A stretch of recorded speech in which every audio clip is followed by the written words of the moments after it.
વર્ષ 2007-8 અને વર્ષ 2010 થી 15 સુધીના કોઈ એક પ્રકારનો સ્કૂટર વેચાણના પારંપરિક આધારે મેળવેલ સૂચકાંક નીચે મુજબ છે.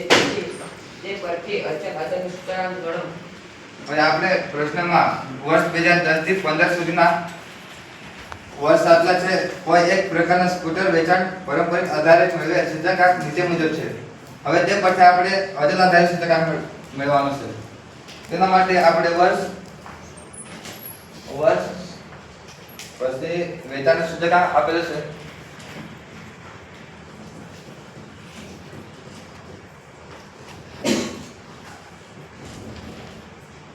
તેમાં વર્ષ 2010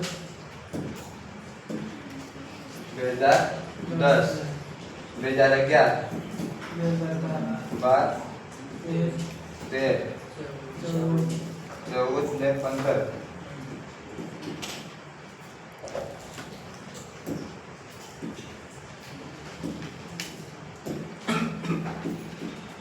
ને વેચાણનું સૂચકાંક 110 112 109 108 105 111. હવે આપણે અચલ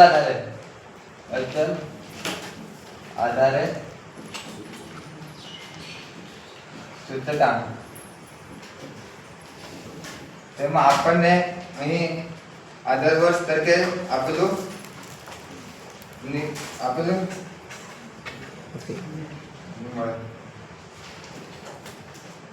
હવે આપણે અહીં 110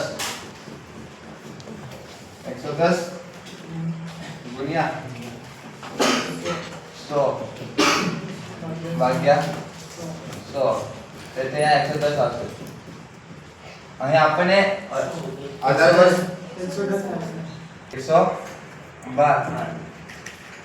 112 ગુણ્યા 110 છેદમાં 100 કેટલા આવે? 123.2 109 ગુણ્યા 123 લેશું આપણે હવે ભાગ્યા 100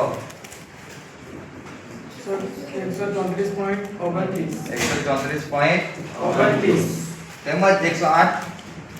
તેમાં આપણે આ ચાલુ વર્ષ છે અને આ આપણે આધાર વર્ષ તરીકે શોધતા છે. તે આધાર વર્ષ તરીકે આપણે હવે આ લઈશું 134.29 છેદમાં 100 કેટલા આવે? 145.03. તેમજ આ નીચેના બી એમ જ ગણાવ છે. અને આપણે આ દાખલામાં આપણે અગાઉ આપણે આધાર વર્ષમાં આપણે તો